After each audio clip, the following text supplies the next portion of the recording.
What if the night you thought would be ordinary became a night that changed everything? What if the comfort routine, family dinners, polite conversations, the soft glow of a movie playing in the living room, suddenly cracked open, and in that space, something you never expected revealed itself? That's what happened to me. And though I never imagined saying this out loud, it all started with a look that made me question who I was, what I wanted, and whether I'd been asleep in my own life all this time. It began on a quiet Thursday afternoon in our home in Ohio. I was folding laundry in the back room, shirt still warm from the dryer, when I heard the sound of the front door creak open. My husband, David, was at work, so at first I thought maybe a neighbor had stepped in, but then I heard the voice, low, steady, and familiar.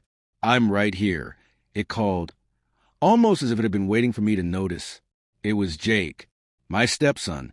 He wasn't supposed to arrive for another 3 days, but there he was, back from his college semester earlier than expected, standing in the doorway with a duffel bag slung over his shoulder.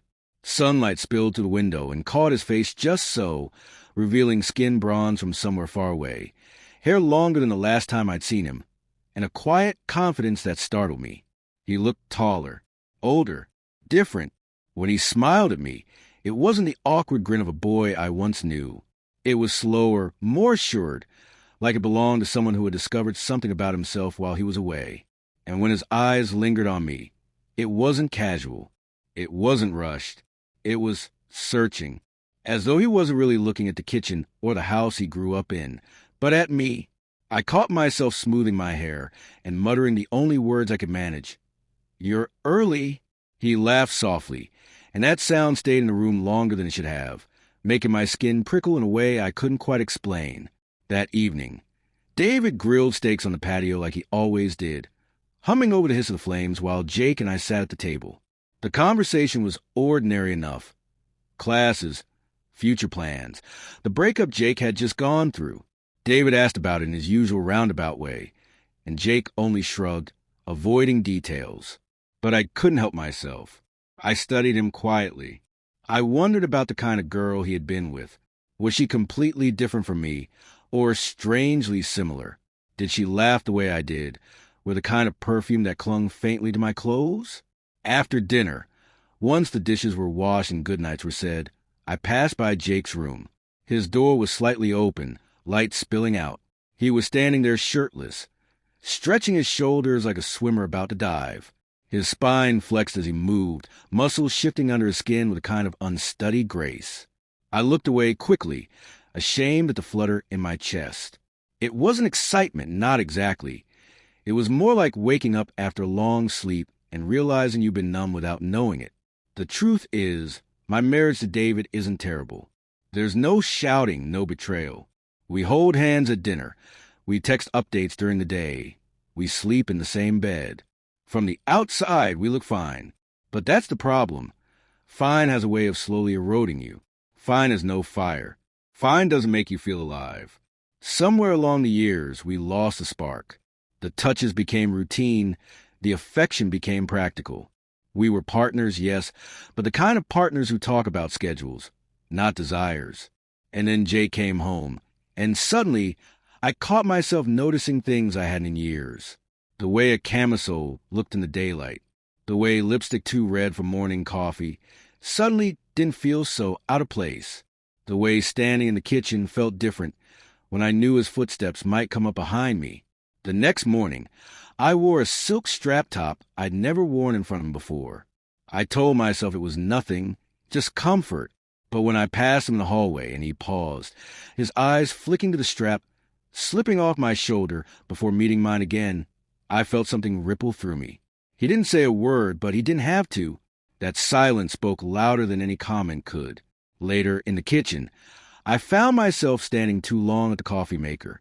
He walked in fresh in the shower, hair damp, towel slung casually around his neck. Not polished, not rehearsed, just real, strong, present. He asked if the milk was still in the fridge, and I answered, though I could barely focus on the words. When I handed him a coffee cup, our fingers touched.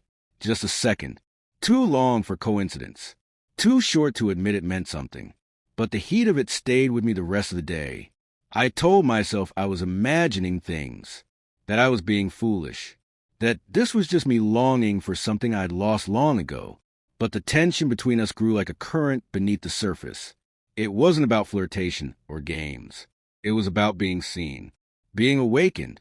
And then everything shifted on an ordinary morning. I was rinsing a plate when a splash of water spilled across the front of my camisole. I flinched, reaching for a towel, but before I could, Jake stepped up behind me. His hand brushed my shoulder, not deliberately, just guiding past me to grab the dish towel. His chest hovered just inches away. His breath, steady and warm, filled the space between us. He dabbed at the water gently, his knuckles grazing my back, and I swear I could feel my heartbeat against his hand. For a moment, we didn't move. We didn't speak. The silence buzzed with something neither of us wanted to name. And then, without warning, he leaned in and kissed me. It wasn't forceful. It wasn't even cautious. It was inevitable.